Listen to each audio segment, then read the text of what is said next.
Huge news in the CrossFit space. Mal O'Brien is out for the season, and I am not going to use this as an opportunity to speculate whether it is mental, physical, something else. Mal knows herself better than anyone else, and she has all the details we don't know, so I'm not going to speculate. What I am going to use this for is an opportunity to spotlight the rest of the field.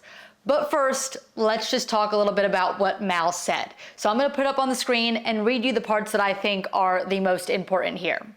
Mal says, sometimes we face personal challenges that demand our attention and care. It's important to prioritize our well-being and embrace the support of loved ones. Remember, life isn't just about winning trophies or achieving goals. It's about finding balance, taking care of ourselves, and cherishing the moments that truly matter. I'll be taking this time to focus on what's important to me, and I appreciate your understanding during this period. I wish the best of luck to my teammates and competitors.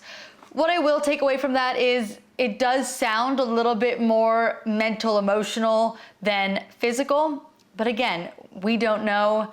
I'm not gonna speculate in that way. I just don't think it's necessary. And I think there's other people doing that. So you can find that content somewhere as well.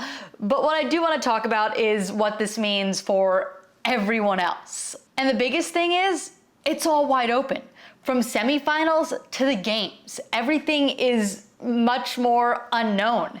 And while I wanted to see Mal come out and dominate and show us what she could do this year after coming in second, still being a teenager, and still being a teenager this year, having the opportunity to win the games now that the person who's won so many times, tia-clair is not competing this season. But we're not gonna see that. So the good thing is there's good stuff to focus on, and that is everyone else. And the fact that for the first time in years, we really don't have a good idea of what the podium is going to look like at the games. Usually you can make pretty educated guesses and get very close to who we saw. I mean, last year's podium, Tia, Mal, Laura. There were people that predicted that.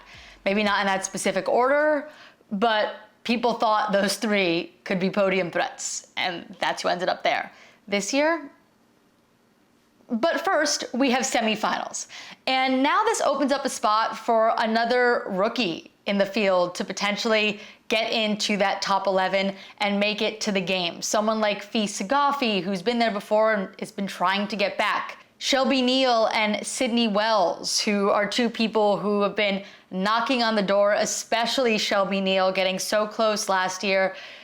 These people now have an even more legitimate shot of making it into that top 11. They had a shot before, and now there's one more spot because while there was no guarantee Mal was going to win, I think most people felt that she would have a comfortable lead and definitely take one of the top 11 and likely take that top spot. And now it's open. That's who I predicted. I predicted Mal to get first place, but wrong. It's wrong. So now I feel a little bit torn about who I do want to put on the top of that podium.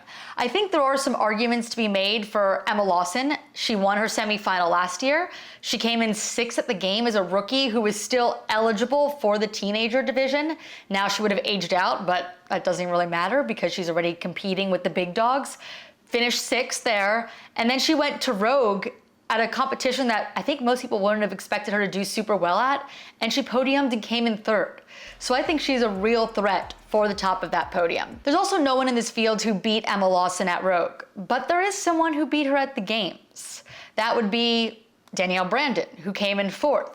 And I didn't have her on the podium before, I just was a little bit uncertain, but now I do believe that she has a serious shot of making it into the podium, maybe pushing for that first place spot. She won her semifinal last year, and now there's more space up on that podium for her. Also, another person who did beat Emma at the games last year is in this field as well. That is Brooke Wells, and I do see her doing well. I had her on the podium during my first video, which by the way, I will link up here for you if you want to check that out. That is a full prediction with the men's field, with the teams, and with the Africa semifinal as well.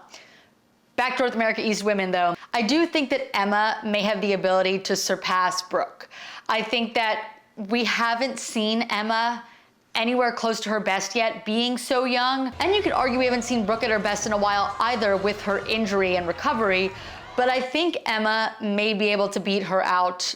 But Emma, Danielle, Brooke, they all could win this semifinal. And I do think there's also a possibility of having a woman that we don't expect, sort of like Paige Powers did at Wodapalooza, ending up on the top of that podium. Maybe Paige Powers, maybe Emma Carey.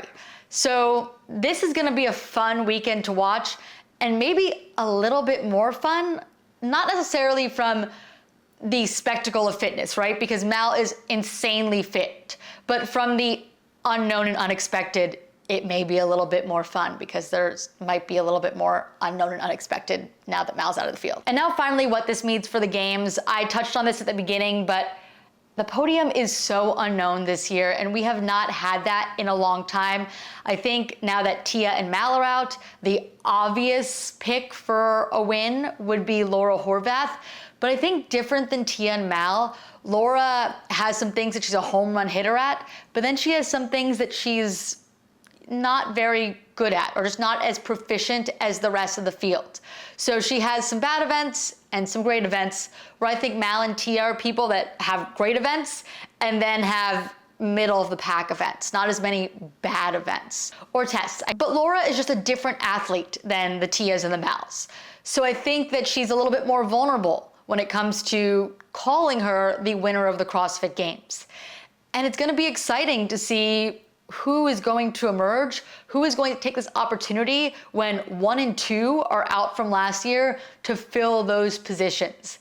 And I think that's gonna be pretty exciting. I did a way too early prediction back in, I think it was still August of 2022, about who was gonna win the 2023 CrossFit Games. Again, I had Mal. But second, I had Annie Thorsdottir. And she was on the podium last time she competed as an individual. She was on the podium at Rogue. I think she has a serious shot of making the podium at the games, and who knows, could potentially push for a win, which would be incredible to see someone who competed at the 2009 CrossFit Games winning the 2023 CrossFit Games after having a baby.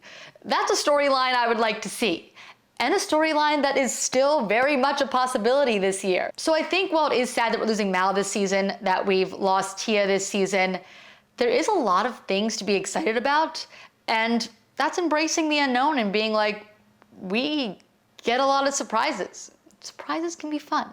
So anyway, that's all for this update. I will definitely do another video after semis are over, highlighting some of the big things that happen. I also am going down to the North America West Semifinals, so subscribe if you want to see that kind of content, because I'm going to try to put out a ton of content out of there. I appreciate you all for watching, and I'll see you in the next one. Bye. Oh, one more thing. I have not seen any of the content from all the other people that they've been putting out on Mal. I have a full-time job that's not CrossFit related, so I've been busy with that and couldn't get out a video any sooner, but I appreciate it if you watch this after there's already been so much other content about it. Thanks.